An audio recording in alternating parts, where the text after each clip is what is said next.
ya los he visto y no saben cómo agradezco que vuelvan y que estas propuestas, como Fernando, que hoy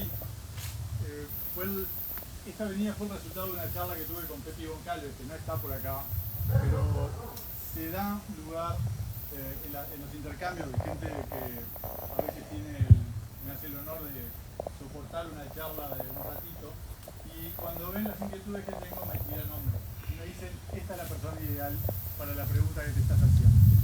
Entonces Johanna luego me pasa el número de teléfono de Fernando, y Fernando, a una velocidad que me llamó la atención, acepta la invitación de venir a hablar de acá de un tema que nos preocupa desde hace mucho tiempo, que es la cancelación. Así que es un día de un placer enorme, y vamos rápido a darle la palabra al que puede contarnos sobre el tema. Muchas gracias y bienvenido. Gracias, Ari.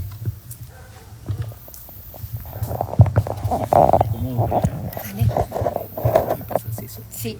Gracias.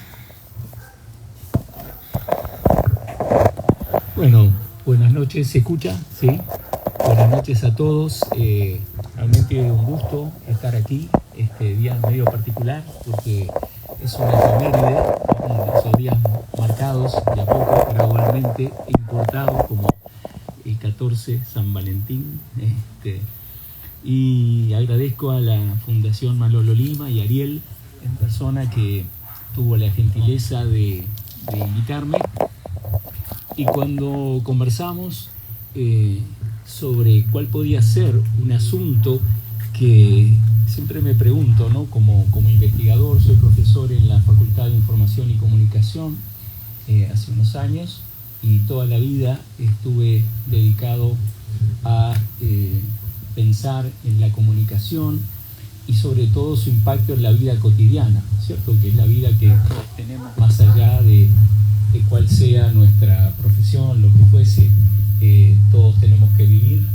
Y creo que pensar la vida de cada día en 2024 sin pensar en la incidencia de los medios, y cuando hablamos de medios ya no se podría llamar más ni siquiera los nuevos medios, porque ya no son tan nuevos.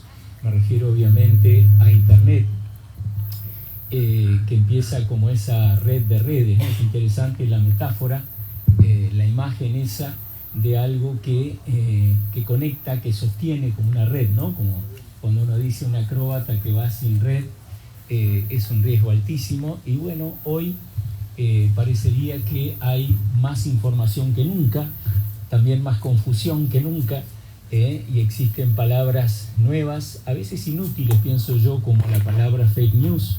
Porque no se dice simplemente información falsa o mentiras, ¿no?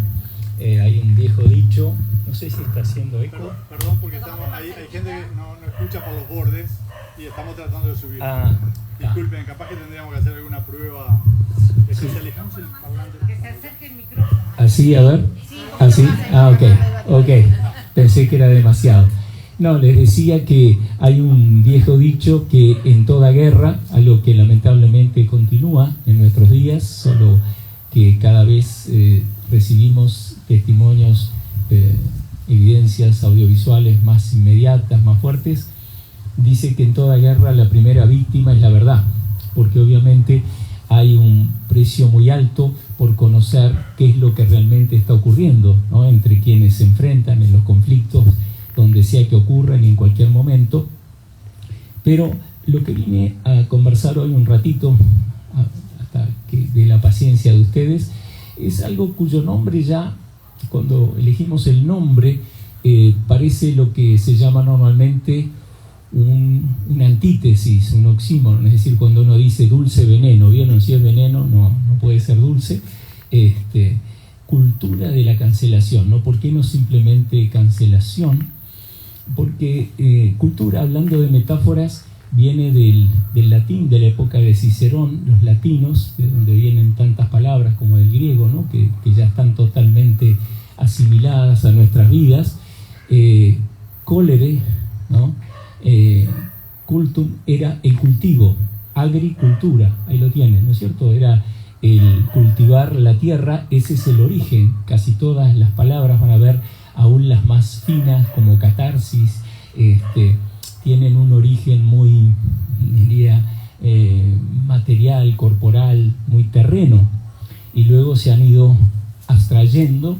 Entonces, cultura es ese esfuerzo, ese trabajo humano por excelencia, esa marca, esa huella que transforma algo natural que está ahí, ¿no es cierto?, como la tierra que nos sostiene, en alimento, en paisaje, en lo que fuera, y siempre ha sido algo, ¿verdad?, positivo, ¿no? Es decir, uno admira la cultura maya, la cultura, no sé, se habla renacentista, qué sé yo, distintos periodos, distintas artes, distintas formas de producción, y juntar una palabrita así que obviamente ya existía en el diccionario, ¿no?, a diferencia de inteligencia artificial o la propia fake news, no es una novedad.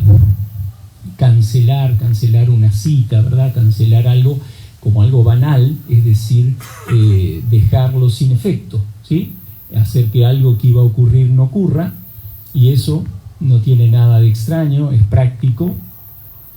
Pero cuando se junta cultura y cancelación en el sentido contemporáneo del que vamos a hablar, ahí la cosa es más complicada, y de eso me gustaría conversar con ustedes hoy.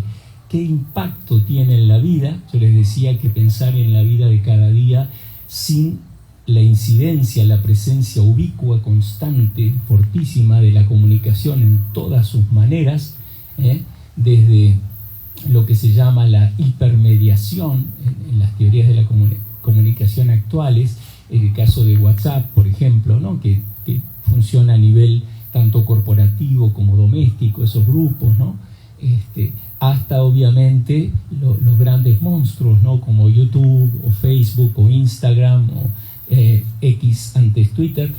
Entonces, lo interesante, decía, es que hay una práctica que va creciendo y que voy a tratar de ejemplificar, porque lo que uno habla a lo mejor, vieron, es bajarlo a tierra para que uno sepa bien a qué se refiere, que yo diría en los últimos 3-4 años conoció una especie de paroxismo, esa cancelación que hace cierto ruido con el término cultura, que, como dije antes, normalmente va asociado con una producción pictórica, industrial, en fin, del tipo que sea, que es la transformación, ¿no?, la mano o la máquina generando cosas para hacer la vida mejor, más llevadera, más disfrutable. Pero, ¿qué es eso de la cancelación? Creo que nada mejor que buscar algún ejemplo.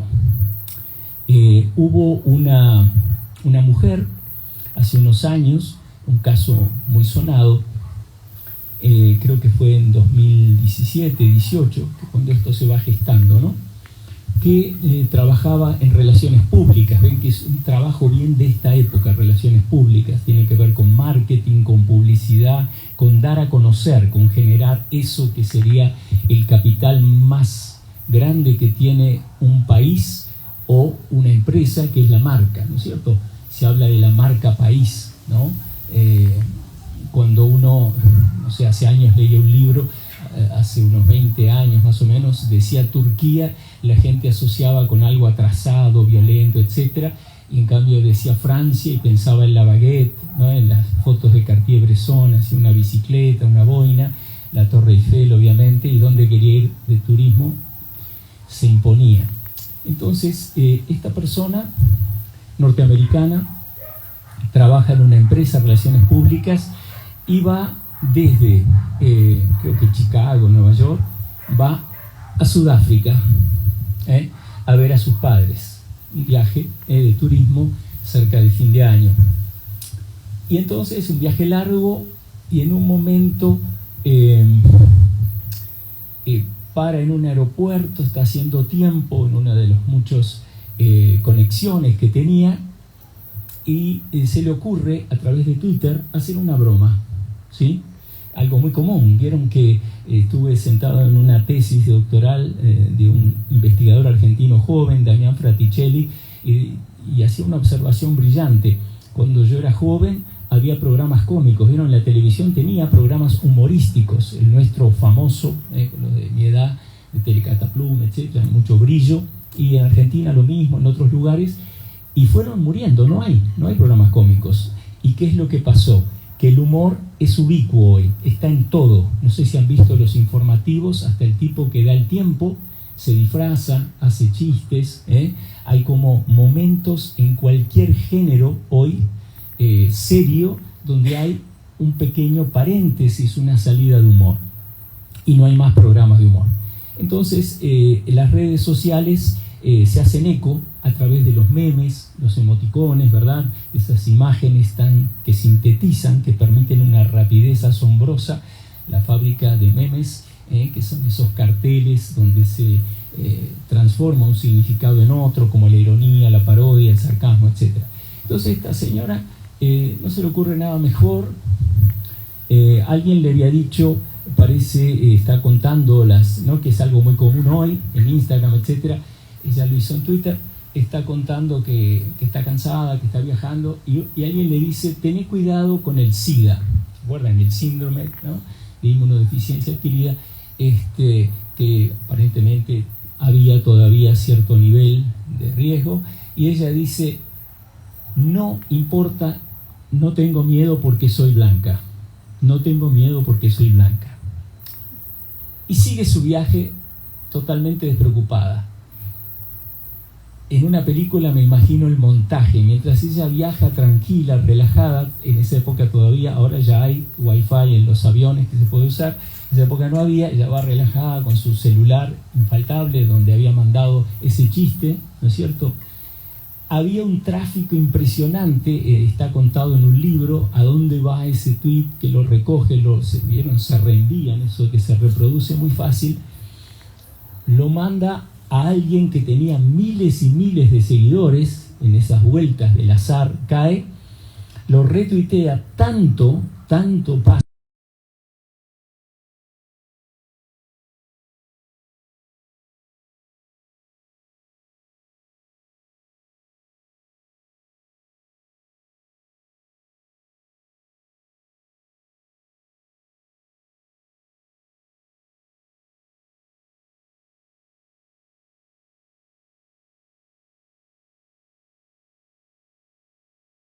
Como fake news, que viene del verbo despertarse, que en inglés es wake, otra cosa banal, todo el mundo duerme, se despierta, ¿no?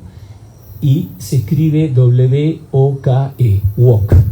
La cultura woke, otra cultura, significa la cultura del que se despertó, el despierto. Nada hay peor en la cultura woke que causar una ofensa, una herida que sería irreparable, ¿no es cierto? Ella se vuelve alguien racista, irremediablemente, o sea, no hay lugar a que responda. Cualquier respuesta que ella diese solo agravaría su falta. Y es así que esta mujer pierde su trabajo, pierde su reputación, o sea, la pone en lista negra. Nadie le quiere dar trabajo porque sería amparar a alguien racista, ¿no? Ella ha sido cancelada. Es decir, ¿qué es la cancelación? Lo más parecido a la cancelación es una religión, porque hay un grupo que sería el de los elegidos, aquellos que todo el tiempo estarían vigilándose, ¿no? Un ejemplo, que les voy a dar otro ejemplo ahora. Todo esto cobra un enorme vigor en el lugar más insospechado de Occidente, porque esto es muy occidental, es casi una especie de suicidio occidental. Van a ver por qué. Una especie de autoinfligirse una herida muy grande. Ese lugar es la universidad, el lugar donde supuestamente se produce el conocimiento de manera libre. Deben haber oído la expresión libertad de cátedra, donde cada profesor, investigador, profesora, etcétera, debe tener la máxima, digamos así, amplitud, ¿no?, de horizontes para estudiar lo que le parezca bien, del modo que le parezca mejor, porque la universidad no es para repetir conocimientos, sino, además de eso, obviamente, de transmitir, ¿no?, el conocimiento ya producido, de generar conocimiento nuevo, y para eso es importante la libertad. Y en las universidades se produce lo que se llama una especie de nueva clase, que son los elegidos. ¿Quiénes son los elegidos? Son aquellos que se han despertado y que vigilan todo el tiempo a cualquier colega, cualquier profesor, profesora, que incurra en lo que se llama, por ejemplo, el racismo sistémico, el desprecio por el género. Es decir, hay una cantidad de elementos que en algunos textos que ya publiqué, si a alguien le interesa el tema, hay una revista online que es gratis, de acceso, en la que estamos publicando un grupo, incluso mi esposa que está aquí, Mariela Michel, que es psicóloga, profesores de distintos sociólogos, yo en comunicación, etc. Y bajo la edición de Aldo Mazzucchelli, que es un profesor grado 5 también, de la Facultad de Humanidades, que, sobre cultura rioplatense, literatura, un tipo muy brillante. Y empezamos a pensar en cómo puede ser que desde la universidad surja una práctica para coartar el crecimiento del saber, del conocimiento. O sea, de ciertas cosas no se debe hablar. Eso se parece muchísimo a la religión. Piensen ustedes que no hay religión que no tenga una serie de mandamientos muy radicales, muy absolutos, de lo que se puede hacer o decir, y lo que lo convierte a uno en excomulgado, en un hereje, en alguien que prácticamente no merecería existir, que cae del lado equivocado de la grieta.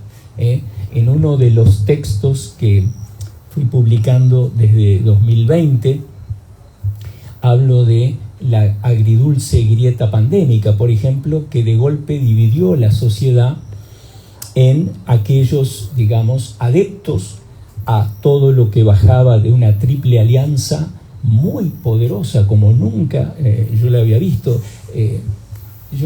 Mi campo exacto, lo que estudio hace medio siglo casi, se llama semiótica, ¿no?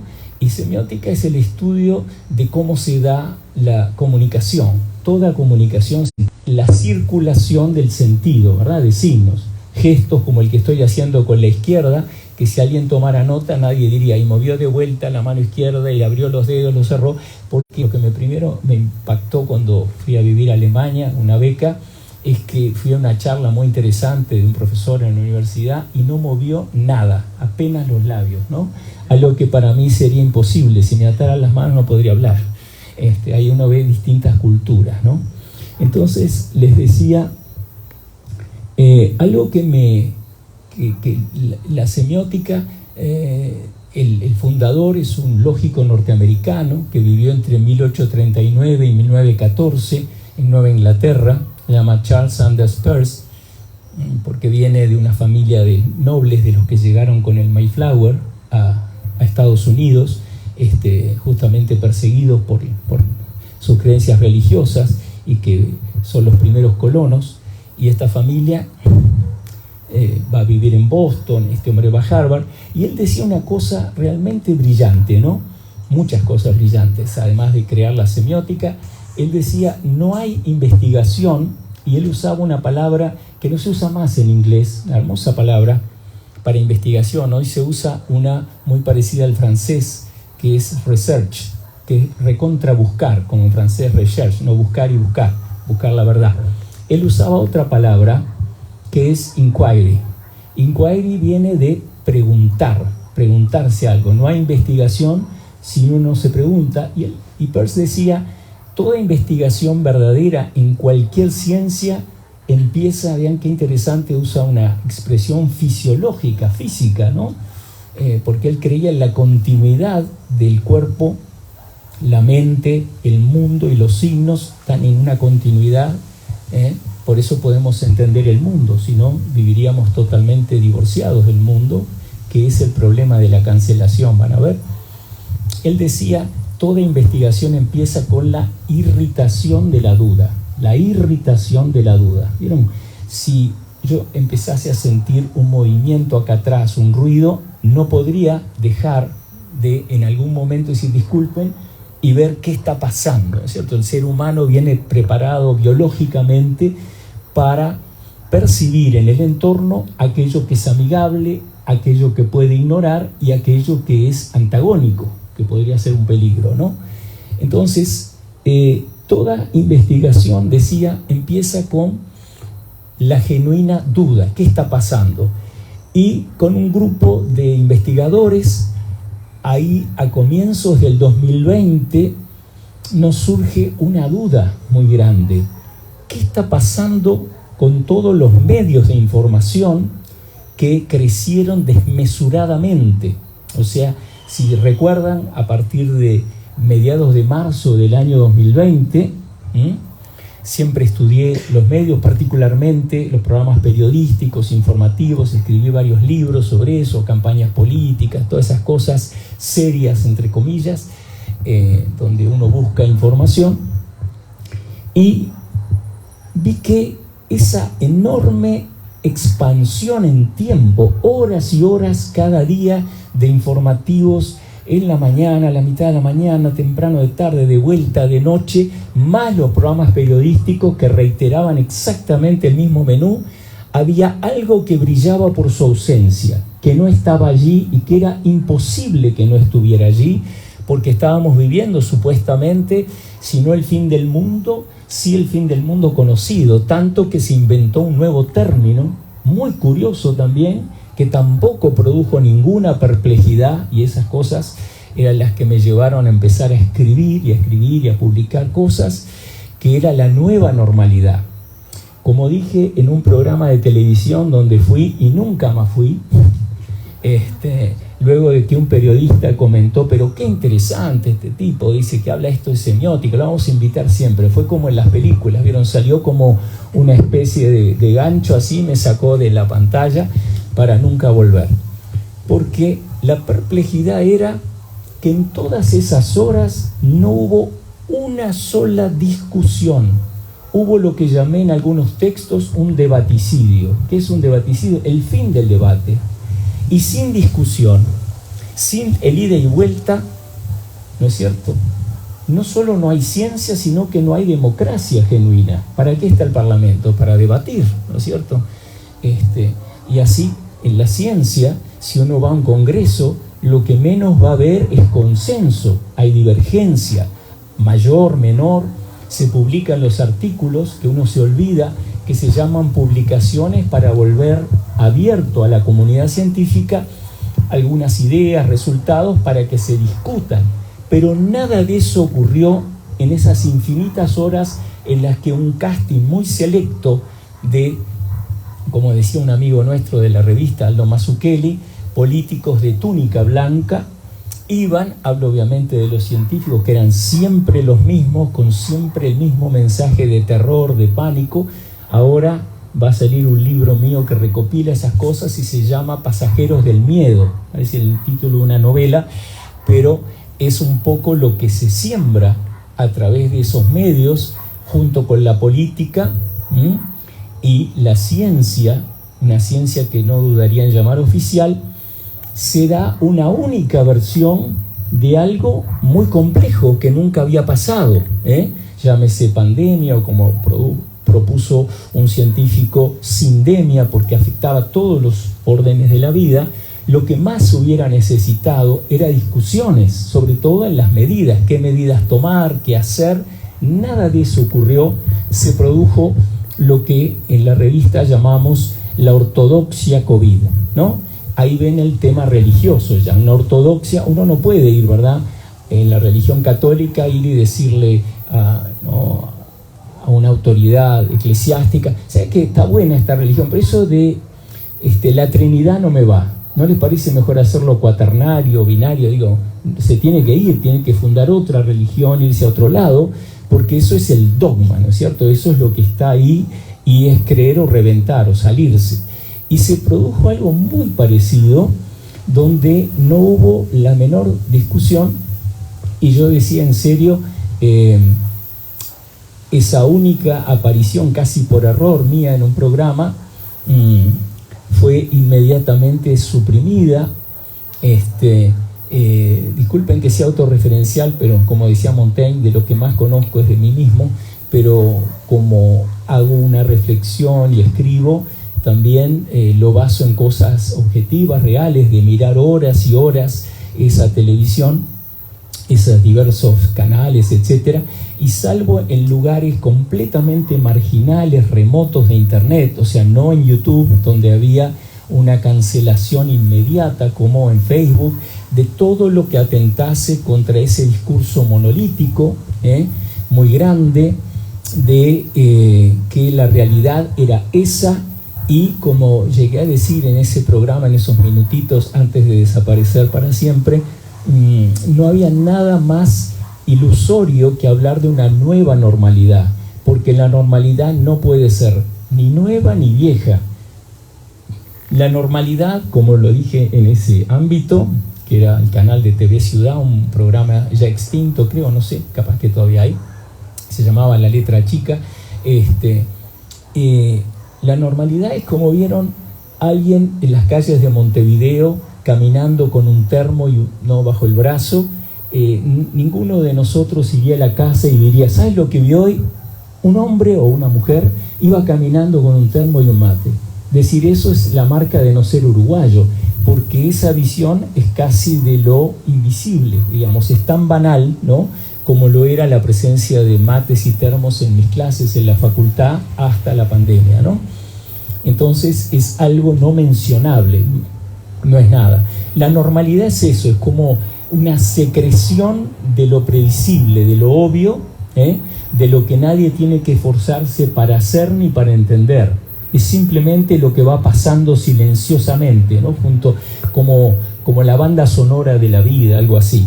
Entonces, decretar una nueva normalidad, como ocurrió el 17 de abril, desde el máximo poder visible de la democracia, el poder ejecutivo, de la torre ejecutiva, dice, ahora llega de afuera, dice el presidente, algo que me llegó, lo dice con cierto orgullo, ¿verdad?, como le vamos a poner un nombre a esto que nos va a calmar a todos, se llama la nueva normalidad, que es algo que en verdad hace unos años circula, aparentemente empieza a circular después del 11 de septiembre de 2001, etcétera, donde cambia mucho, vieron las costumbres, los viajes, todo eso. Pero, les decía, yo traté de explicar en ese pasaje muy efímero que no se puede vivir una nueva normalidad porque es justamente lo que lo normal no tiene, la posibilidad de ser algo anacrónico o cambiante, como la tecnología y todo eso. Es decir, la normalidad es la asimilación de los acontecimientos al grado de poder vivir tranquilo, sin prestarle atención, como uno cuando está bien de salud, no está enfermo, no está prestando atención, ¿vieron? Está todo, le dice el médico, está todo normal, y uno respira y se va y deja de pensar en ninguna cosa patológica. Entonces, ¿qué pasa con la cultura de la cancelación? Les voy a dar un ejemplo muy concreto que refiere al colectivo, decía, de esta revista, creo que no les dije el nombre, soy un mal publicista, la revista a la que me refiero se llama Revista Extramuros, y se preocupa por, justamente el subtítulo es el declive, ¿no es cierto?, de la escritura en nuestra época, es decir, todo conspira, el escribir. Los latinos tenían una frase muy sabia, decían scripta manent, verba volant, quiere decir lo que uno escribe permanece, queda allí frente a uno, lo que uno habla se va en el aire, dice, yo dije eso, no me acuerdo, no sé, y uno lo puede ir manipulando, se acuerde o no, pero lo escrito, en artículos, en libros, en diarios, en blogs, en donde sea, queda. Entonces, resulta que en julio de 2022, un espacio, ven qué interesante, otra palabra que está de moda, que es lo multidisciplinario, ¿no? Todo el mundo quiere ser, nadie sabe bien lo que es, pero suena bárbaro, ¿no? Es parte del marketing académico, vamos a hacer algo multidisciplinario. Entonces, hay, no a menos que la universidad principal donde yo trabajo, la Universidad de la República, tiene un lugar que se llama Espacio Multidisciplinario, que antes de la pandemia hacía eventos académicos, congresos, seminarios presenciales. Esa palabrita se pone de moda solo con la pandemia, ¿no? Porque antes todo era presencial, las clases, los seminarios, pero entra la alternativa de hacerlo en ausencia, ¿no? Con todas sus consecuencias que no voy a entrar acá, pero que son por lo menos discutibles, como cerrar las clases de todos los niños, los jóvenes, ideas que, insisto, no fueron debatidas jamás, nunca, en horas y horas y horas dedicadas a hablar del estado de la cuestión, pero como siempre venían los mismos, decían las mismas cosas, para causar el mayor terror, inquietud posible. Eso lo dejé testimoniado en unas fotos que capturé de informativos, donde por ejemplo aparecía el ministro de Interior, que era Larrañaga en ese momento, invitado a un programa que los informativos fueron ampliando una pantalla enorme atrás, efectos especiales, y mientras abajo decía no aumenta el número de enfermos, atrás digamos así, el virus, ¿no? El SARS-CoV-2 estaba gigante y lo habían animado, y parece en la foto que yo lo pongo allí que se va a devorar a Larrañaga, que está a punto de matarlo, ¿no? Eso era para tranquilizar a la población de que estaba todo bien. Y cosas como esa pasaban todo el tiempo sin, insisto, la menor discusión, cambio de ideas, Entonces, vean qué interesante surge la iniciativa en 2022 virtual, una lástima, porque se podía haber hecho presencial, de un seminario que llama a distintas ciencias biológicas de la comunicación, que se llamaba COVID-19, pandemia y pospandemia, o sea, ya mirando hacia el después, cosa que la nueva normalidad no permitía, porque fue definida, no lo dije esto, como que no había un día después.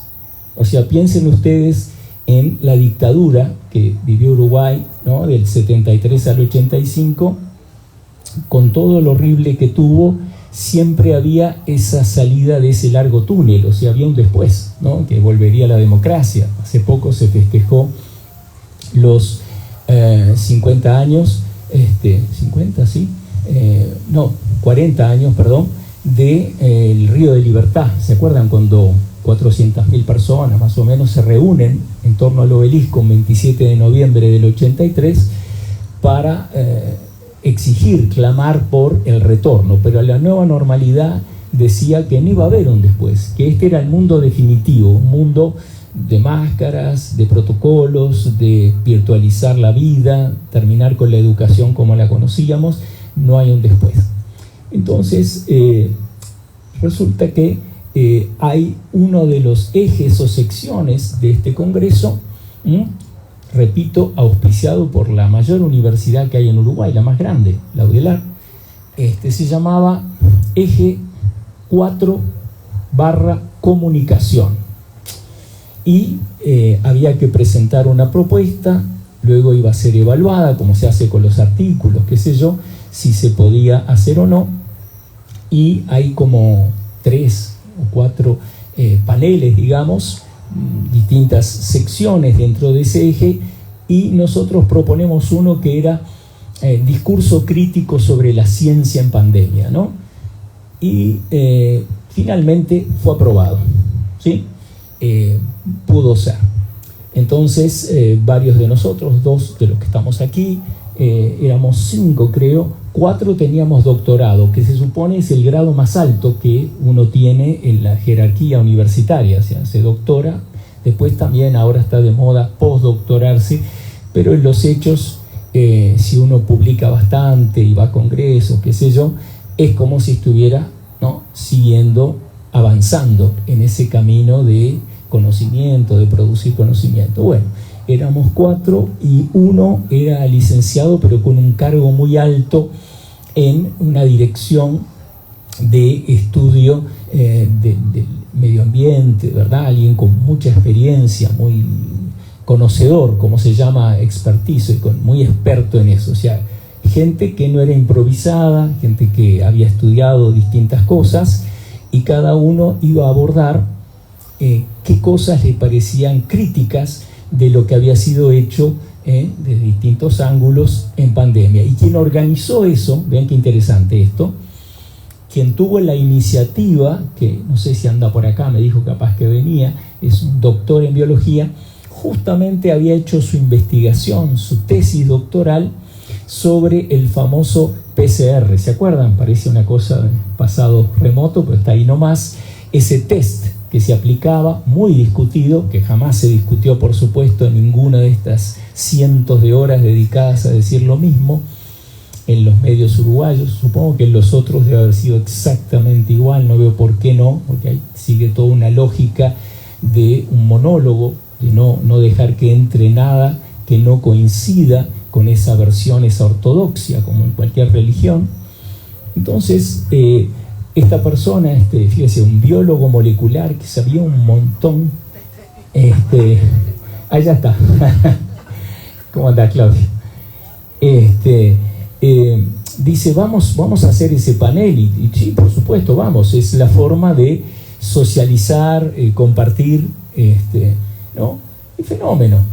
Lo hicimos, vino muchísima gente, uno ve en el Zoom esa especie de tristeza de la vida comunicacional, ¿no? Que es las ventanitas estas, que había, no sé, 80 personas desde la distancia, incluidos los que hablábamos desde nuestras casas por computadora, porque luego vi los otros grupos, las otras secciones, había mucho menos, pero no importa, no se trata de eso. O sea que había interés, con esto quiero decir que parecía que había interés en escuchar eso que hablamos. Y hablamos cada uno de cosas aburridas, como algunas más técnicas, otras no, que tenían un sentido crítico, pero si ustedes hojean cualquier universidad en Europa y sobre todo en el norte, Canadá, Estados Unidos, la propaganda de todas las universidades incluye una frase segura, se lo puedo así apostar: pensamiento crítico. No hay universidad que no se publicite, que no diga nosotros generamos pensamiento crítico, ¿no? Y nosotros estábamos generando pensamiento crítico en la flagrante ausencia de pensamiento crítico, porque había una cosa de obediencia, de sumisión, pero pensamiento crítico, estoy hablando de la universidad, no de las personas que solo podían correr a salvarse, digamos, ¿no? Entre los episodios graciosos que consigno en un texto, ocurrió en La Paloma, cuando un grupo de surfistas es sacado del agua, supongo que por miedo a contagio a los delfines, ¿verdad?, de COVID, con helicópteros y camionetas los sacan del agua, y lo más lindo o triste es que después la Asociación Surfista emite una especie de mea culpa y promete que jamás se meterá más en el agua mientras haya ese peligro mortal acechando el océano Atlántico. Entonces, hacemos nuestra presentación, respetamos el tiempo, ¿no? Claudio, que era el coordinador, lo hizo estupendamente bien, hizo una presentación brillante, todo bárbaro. Y vean ustedes qué curioso, ¿no? Pasa el tiempo y hoy se acostumbra mucho cuando algo es virtual, ¿no? Por suerte, estábamos hablando antes de empezar de los archivos, que se filma y queda, ¿no?, accesible, que está buenísimo, eso lo admito, pero podía ser presencial y ser filmado también, y que lo quiera ver después lo ve si le interesa. Entonces, todo eso había sido grabado, filmado, y este espacio interdisciplinario, lo pueden comprobar ustedes, tiene un canal de YouTube, donde, ¿no?, se pone esto y uno lo ve, ese congreso. Entonces pasa el tiempo y yo voy y miro a ver cómo salió, porque uno nunca sabe. Esto de Zoom y todo es medio bizarro, no es como ahora que los estoy mirando y si alguien se cae de la silla, se duerme, digo, uy, me parece que ya los aburrí al límite, pero ahí no sabe nada lo que está pasando. Entonces digo, vamos a ver, y veo que están todos los videos de todas las secciones y sobre todo de nuestro eje 4 comunicación, pero habíamos quedado descomunicados, no estaba el nuestro. Digo, qué cosa, ¿no? Qué casualidad, digo, está todo. Y era muy linda la presentación porque vieron, estaba un fotograma donde se veía a los ponentes y uno tocaba un clic y ahí salía. Y uno podía escuchar, ver qué había sido presentado. Entonces ahí empieza un intercambio, le digo a los colegas de la revista, che, ¿sabes qué? No estamos, qué raro, ¿no? Y dice, ¿por qué no le escribís a la persona, una coordinadora? Y me dice primero, sí, estamos trabajando, una serie de evasivas, de cosas. Bueno, está, será, digo, no voy a insistir, no voy a molestar. Y sigue pasando el tiempo, están todos, menos el nuestro, y al final me dice, ¿sabes lo que pasa? Dice, cada vez que subo el de ustedes, YouTube lo baja, lo cancela, porque dice que hay información falsa, misinformation, creo que era la palabra, ¿no? Que es parecido a fake news. Vean ustedes qué curioso, ¿no? Porque no hay nada más interesante, vuelvo al principio, para la ciencia, para la democracia, para la vida, que el discutir, ¿no?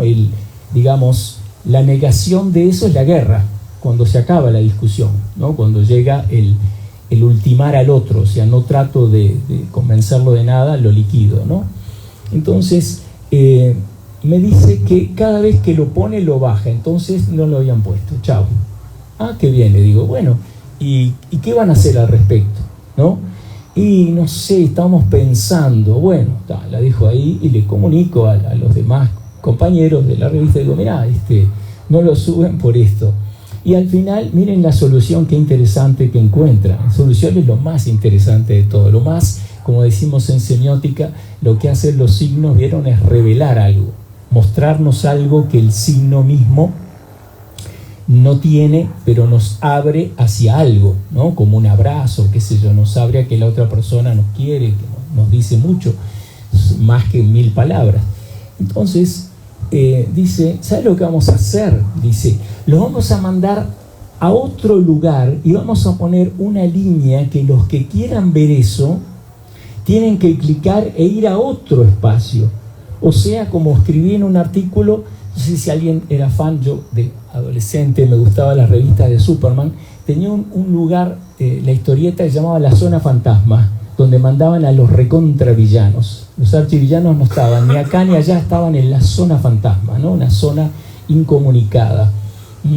O vieron también en mi juventud en los kioscos las revistas eróticas venían ensobradas para no contaminar la vista del transeúnte no interesado, venían, digamos así, camufladas de color gris con un grueso sobre. Bueno, nos ensobraron, nos pusieron. Entonces cuando uno miraba a todos los otros, veía una foto de la gente y entraba. En el nuestro había chiquito abajo, ¿no? Una especie como de nota al pie, no se veía nada, era como que no habíamos estado, habíamos sido cancelados. ¿Cuál es la conclusión de esto, no? Nunca pensaría en mi más, digamos así, gran esperanza que la Uddelar le puede ganar a YouTube, ¿no? Es una empresa absolutamente más poderosa que muchos países, que el nuestro sin duda, y a una institución, digamos, no muy poderosa, no muy rica, no sé, eso jamás, no le iban a vencer. Pero, ¿qué faltaba acá? Que esa institución comunicase, que pusiera un cartel diciendo, esta sección compuesta de 4 doctores, un licenciado, ha sido cancelada por YouTube. ¿Qué sabe YouTube de las cosas que hablamos? Nada sabe, Solo, como cualquier religión, hereje viene del griego, aederor es adherir a algo, creer en algo, ¿no? Hereje es el que no cree en lo que hay que creer. Entonces, eso, ven, muestra una complicidad justamente del lugar que más debería defender, a la manera más económica, más razonable, que era poner un gran cartel diciendo esta sección fue cancelada por YouTube por considerar, por criterios que nadie sabe, es exactamente como cualquier censura, porque de lo que hablamos en la cancelación, y vuelvo al inicio y ya termino, una cultura de la cancelación es volver aceptable lo inaceptable, es decir, que una broma, que un comentario, que una forma de incorrección política es suficiente para cometer lo que llamé en un libro hace muchos años un otricidio. ¿Qué es un otricidio? El homicidio es liquidar a otro, ¿no es cierto? Matar a una persona, ultimarla. El otricidio, en cambio, es ignorar su capacidad humana, declararlo inválido como ser, como ciudadano, ciudadana, como ser comunicante, ¿cierto? Alguien de quien puedo recibir alguna cosa, como en cualquier debate o discusión. Entonces, una cultura de la cancelación es cuando el mundo cada vez más acepta, más que tolera, entiende, considera hasta, diría yo, beneficioso que haya un filtro, que haya una especie de barrera entre lo que se puede leer, escuchar, oír y lo que ciertas personas que deben ser marginadas y silenciadas para siempre, ser alejadas de las buenas personas porque podrían alterar su modo de pensar. Si eso hubiera sido así siempre, piensen ustedes, no habría surrealismo, ya que estamos en una fundación de pintura. Ariel me contaba cómo Manolo Lima va al taller de Torres García y cuando empieza a pintar, ¿no es cierto?, produce un ruido porque no pinta a la manera constructivista de Torres García, y eso se llama espontaneidad, se llama creatividad. No todos iban a salir pintando igual que el maestro. ¿Qué clase de taller de pintura podría esperar que todos repliquen exactamente las líneas del maestro? Torres García, por más admirable que fuera su creación, era la de él, ¿no es cierto? Pero si la cancelación, así como la Inquisición, no en vano suenan en rima, ¿no?, tiene mucho de Inquisición, ese periodo muy nefasto de la Iglesia, que era poderosísima, ¿verdad?, la Iglesia católica, apostólica romana, y quemaba, ¿no es cierto?, torturaba a cualquiera que se atreviese a decir algo contra el dogma.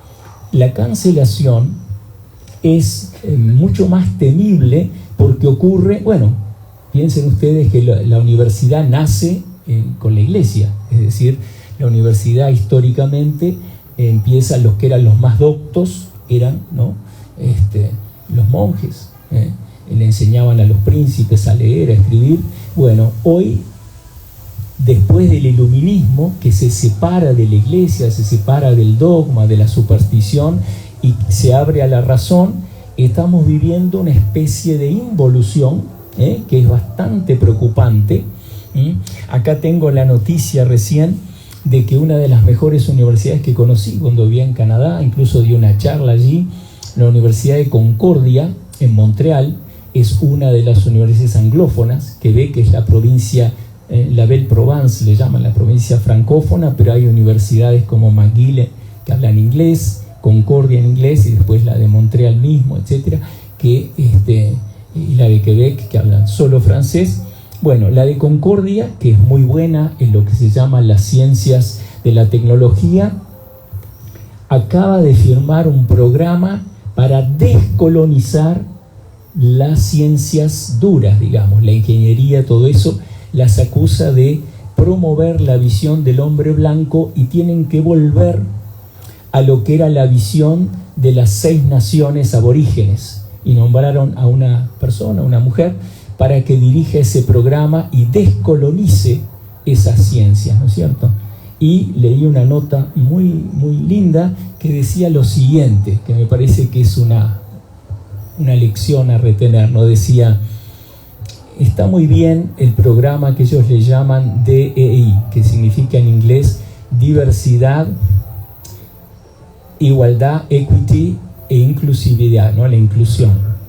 Pero una cosa es tratar a todas las personas del mismo modo, que es la justicia, el derecho, ¿no? Y otra cosa muy distinta es creer que todas las personas son iguales.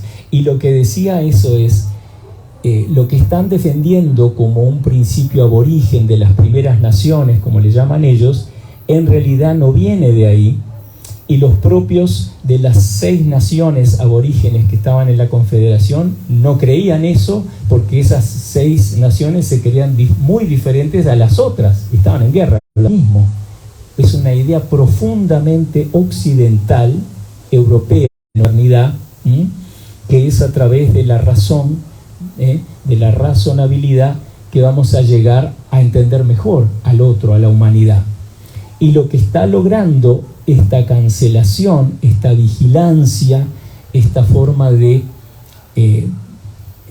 tiene que ver con el protestantismo, el calvinismo, es una forma de religión, de sentir que todos tenemos una culpa muy grande, por ejemplo, el privilegio de ser hombre, el privilegio de ser blanco, es decir, en inglés se llama la ideología de la grievance. Grievance quiere decir de las quejas, de los infortunios, ¿no?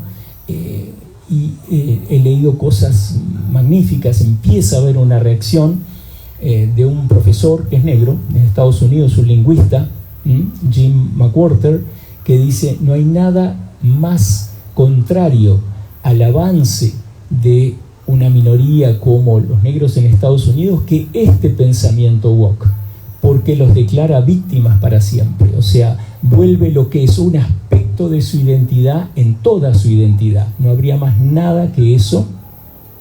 Y el tener un programa dedicado exclusivamente para que la gente memorice todo lo que no debe decir y los cuidados que debe tener, los pronombres que debe usar, es matar justamente lo que es fundamental en la vida, en la ciencia, en todo, que es la libertad, es la capacidad de decir lo que uno siente que quiere decir y no pensar que el ser humano, el otro, es tan frágil, tan indefenso que lo que yo digo lo va a derrumbar.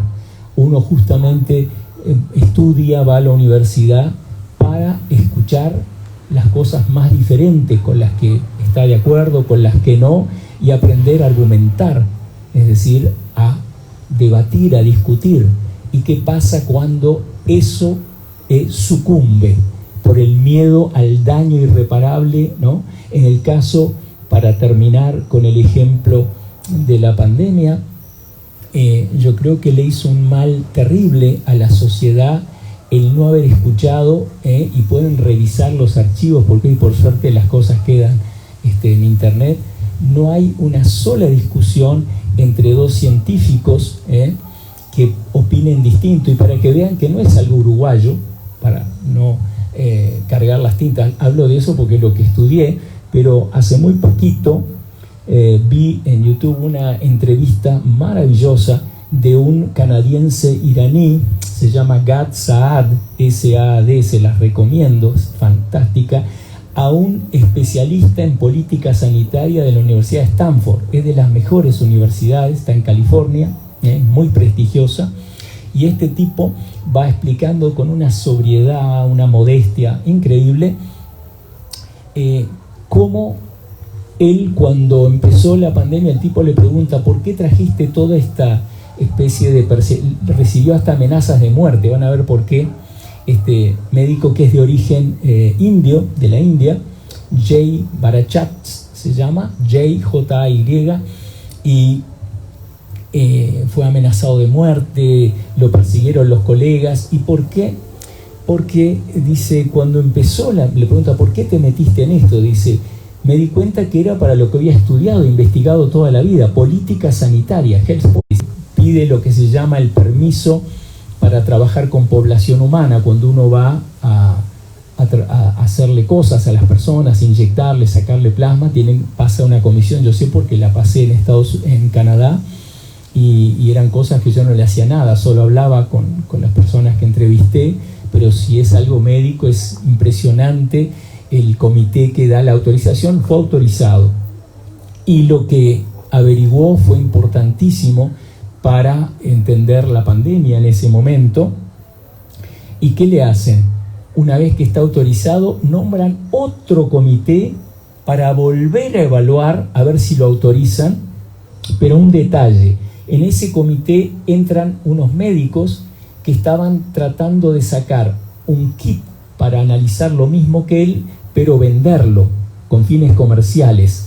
¿no? Y también un estadístico que no había sido invitado, porque entre las cosas que él encuentra muy tempranamente, en abril del 2020, es que la cifra que se había dado, miren qué importante, la cifra que se había dado de mortalidad, lo que iba a causar el SARS-CoV-2, estaba enormemente aumentada, amplificada, estaba mal, ¿eh?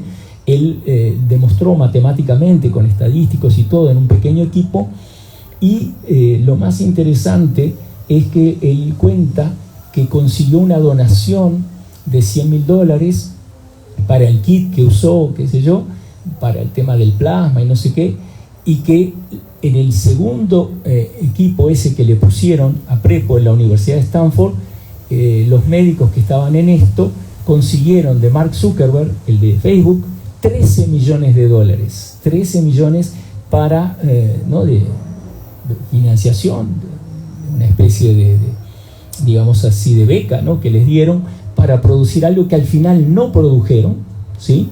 ¿Y cuál fue su mayor pecado? ¿Cuál fue lo que lo volvió un ser odiado y perseguido en la propia universidad por sus colegas? Él dijo, la idea de cerrar todos los centros educativos es dañina, no ha sido bien pensada. No puede ser que algo que haga bien produzca lo que se llama iatrogenia, es decir, efectos indeseados, tanto en un remedio como en un protocolo. Eso está muy mal. Y segunda cosa, las mascarillas no sirven.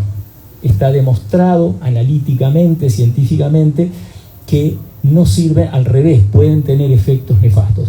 Eso lo dijo en 2020, en el primer semestre, y eso causó una persecución, fue cancelado, ¿ven?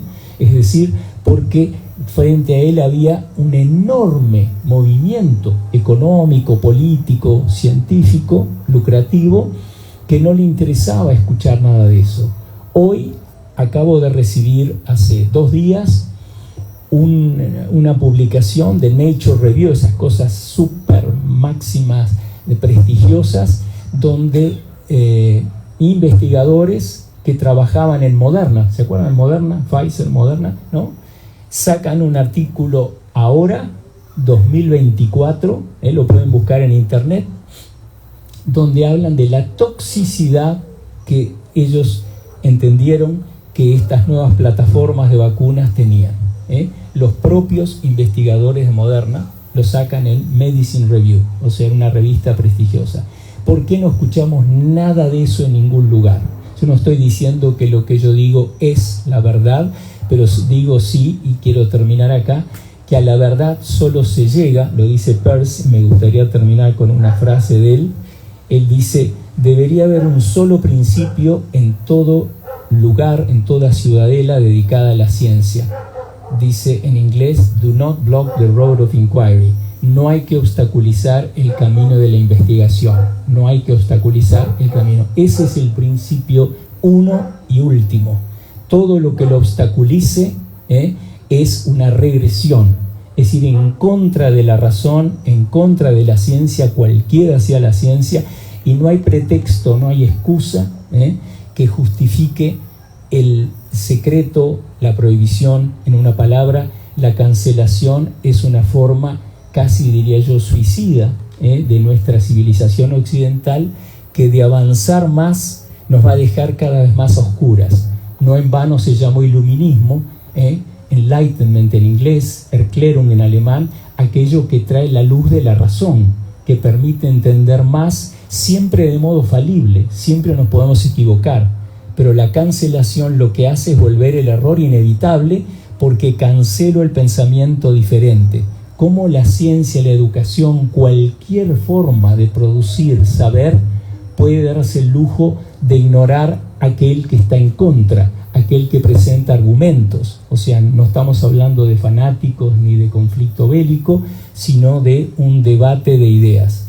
Cuando rige la cancelación, eso se termina. Eso ya no corre y se impone el poder. Se impone ahí sí la fuerza de los hechos, el que todos los medios se han dedicado a ser unánimemente repetidores, la política por el miedo de salirse de ese discurso monológico, y la ciencia nunca puede ser representada por un número finito X, por un equipo, por más que haya gente capaz, etc. ¿Cómo sabemos que saben todos? ¿Cómo sabemos que ellos entendieron absolutamente todo lo que había que entender si nunca escuchamos una sola contradicción, una sola discusión seria de nada? Como decía, estas dos medidas nomás, este profesor de Stanford, que les recomiendo que escuchen esa entrevista porque es así, uno queda emocionado realmente de lo que es alguien que defiende la capacidad del saber, de llegar a la verdad. Por eso esta nueva religión woke, de lo que se llama los guerreros de la justicia social, porque han dejado de lado la verdad y supuestamente abogan por un mundo más justo.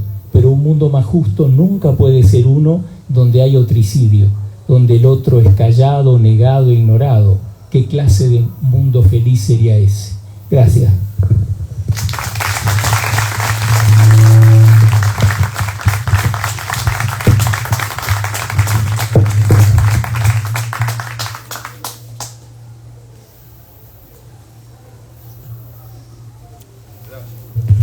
Si tienen preguntas o dudas y todavía tienen ganas de conversar, encantado de responder lo que quieran.